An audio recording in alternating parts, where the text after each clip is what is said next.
কিয়ামতের দিনটা বড্ড ভয়ঙ্কর, কেউ সুপারিশ করার সাহস পাবে না। আরে আমার অবস্থা কি আমি জানি না, আমি আবার কারোর জন্য সুপারিশ করবো? কথা বুঝেন নাই? আমার কি হবে আমি জানি, তা আমি আরেকজনের নিয়ে টেনশন করার সুযোগ কোথায়? ইয়া নাফসি ইয়া নাফসি, আল্লাহ আমারে বাঁচাও আমারে বাঁচাও আমারে বাঁচাও। কাঁদতে কাঁদতে মানুষ হয়রান হয়ে যাবে, এ নাকি আবার আরেকজনের বাঁচাবে। বিশ্বনবী বলেন, বিশ্বনবী একবার ছাগলের রান খাচ্ছিলেন, রান খেতে খেতে বিশ্বনবী বলেন, আনা সাইয়্যিদুন নাসি ইয়াউমাল কিয়ামা, আমি কিয়ামতের দিন সর্বশ্রেষ্ঠ হব, মানুষের মধ্যে সর্বশ্রেষ্ঠ সেরা আমি বিশ্বনবী। আলহামদুলিল্লাহ পড়েন। বিশ্বনবী বলেন সেদিনটা বড্ড ভয়ঙ্কর, সেদিন কেউ কারো কোনো উপকারে আসবে না, বন্ধু বন্ধুর কাজে আসবে না, স্ত্রী স্বামীর উপকারে আসবে না, স্বামী স্ত্রীর উপকারে আসবে না, পীর সাহেব মরিদরে বাঁচাতে পারবে না, মরিদ পীর সাহেবরে বাঁচাতে পারবে না, নেতা কর্মীর পরিচয় দিবে না, কর্মী নেতার পরিচয় দিবে না, ভাই বোনকে চিনবে না, বোন ভাইকে চিনবে না, বাবা তার সন্তানকে চিনবে না, মেয়েকে দেখে মা দৌড়ে দৌড়ে পালাবে। বড্ড ভয়ঙ্কর দিন। বিশ্বনবী বলবেন জমিনটা এখনকার মতো থাকবে না, পুরো জমিনটা সমান হয়ে যাবে, ফ্ল্যাট, এখন তো গোল তখন ফ্ল্যাট, সবাই এক জমিনের উপরে দাঁড়াবে, সূর্যটা মাথার কাছে চলে আসবে, সূর্যের গরমে মানুষের মাথার মগজ গলে গলে কানের ছিদ্র নাকের ছিদ্র দিয়ে বেয়ে বেয়ে পড়বে। আহ, সবাই হয়রান পেরেশান ক্লান্ত শ্রান্ত। মানুষগুলো বলবে বাঁচার কোনো উপায় নাই।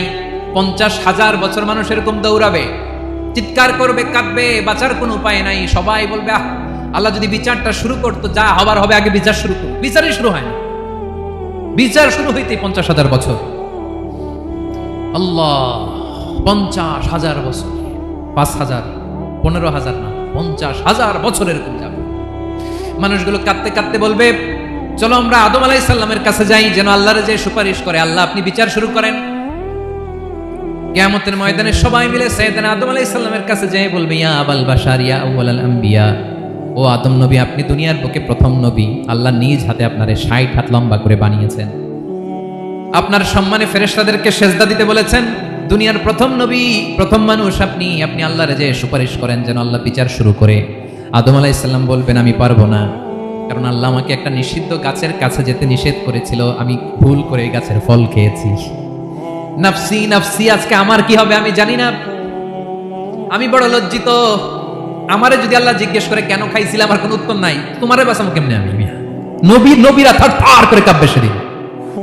আদম আলাইহিস সালাম বলবেন আমি পারবো না, মাফ করো আমাকে, আমি পারবো না, ওই যে ভুল করে গন্ধম খেয়ে ফেলেছি, নিষিদ্ধ গাছের ফল খেয়ে ফেলেছে, আমি বড় লজ্জিত অনুতপ্ত, আমি পারবো না। আজকে আল্লাহ এত রাগান্বিত হয়েছে, আগে কখনো আল্লাহ এত রাগান্বিত হয় নাই, ভবিষ্যতে আল্লাহ কখনো এত রাগান্বিত হবে না, আমি পারবো না। এক কাজ করো, তোমরা নূহ আলাইহিস সালামের কাছে যাও। কোন নবী?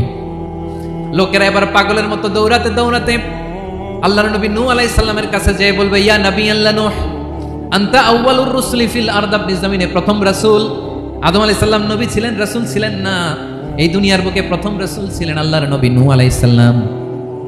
সবাই বলবে ও নবী আল্লাহ নূহ, রাসূল আল্লাহ নূহ, আল্লাহ আপনাকে আবদান শাকুরা, শুকরগুজার বান্দা বলে কোরআনে বলেছে। কোরআনে নূহ আলাইহিস সালামের নামেও সূরা আছে না নাই?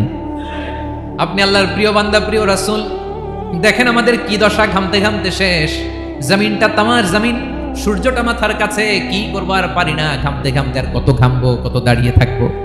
আল্লাহরে যে বলেন বিচার যেন শুরু করে। নূহ আলাইহিস সালাম বলবেন আমিও পারবো না, আমিও পারবো না, আমি আমার ছেলের জন্য এক কথা বলে ভুল করে ফেলছি। যখন মহাপ্লাবন হবে আমি বললাম আল্লাহ আমার কলিজার টুকরা সন্তান রে বাঁচান। আল্লাহ বললেন ও নূহ, সে তোমার সন্তান না, কারণ সে ঈমান আনে নাই, সে পাহাড়ের উপর দাঁড়িয়েছে, দেখি কেমনে সে বাঁচে। ওই যে আমি একটা না বুঝে আবদার করেছি, আল্লাহ আমার উপর রেগে গিয়েছিলেন।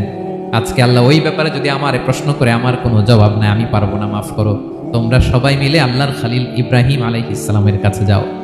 লোকগুলো পাগলের মতো খুঁজতে আরম্ভ করবে, অযুত লক্ষ নিযুত কোটি মানুষের ভিড়ে আল্লাহর খলিল ইব্রাহিমকে যেয়ে বলবে ইয়া খলিলুল্লাহ, ও আল্লাহর খলিল, আল্লাহ আপনাকে বড্ড ভালোবেসেছেন, আপনি কাবা বানিয়েছেন, আল্লাহ আপনাকে বড্ড পছন্দ করেন। দেখেন আমাদের কি অবস্থা, আপনি যে আল্লাহর কাছে সুপারিশ করেন যেন আল্লাহ আজকে বিচার শুরু করে। আল্লাহর নবী ইব্রাহিম বলবেন আমিও পারবো না, আমি আমার জীবদ্দশায় 3টা মিথ্যা বলেছি। কয়টা?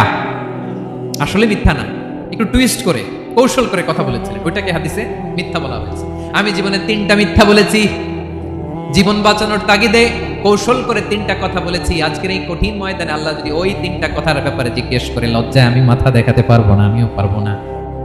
আমিও পারবো না। আজকে আল্লাহ এত রেগে আছে, আগে কখনো এত রাগে নাই, পরেও রাখবে না। তোমরা সবাই মিলে বনি ইসরাইলের নবী মুসা আলাইহিস সালামের কাছে যাও। সবাই এবার যাবে মুসা আলাইহিস সালামের কাছে, যেয়ে বলবে, ইয়া নবী আল্লাহ মুসা, আপনি ছিলেন কালিমুল্লাহ, আল্লাহর সাথে সরাসরি কথা বলতেন। রব্বুল আলামিন আপনাকে তাওরাত কিতাব দিয়েছেন, আপনি যে একটু সুপারিশ করেন। আল্লাহর নবী মুসা বলবেন, মাফ করো, আমিও পারবো না। আমি দুনিয়ার বুকে ভুল করে একটা মানুষকে মেরে ফেলেছি। আমি মারছিলাম আদব শিক্ষা দেওয়ার জন্য এক থাপ্পড়, এই থাপ্পড়ে যে ওই লোক মরেই যাবে আমি জানতাম না। আজকে আল্লাহ যদি জিজ্ঞেস করে কেন মারলা, জবাব আছে? ওই লজ্জায় আমি অনুতপ্ত, আমি পারবো না, আমার এই কথা বলো না। আজকে আল্লাহ বড্ড রেগে আছে, আমি পারবো না। তোমরা আল্লাহর নবী সাল্লাল্লাহু আলাইহি সাল্লামের কাছে যাও।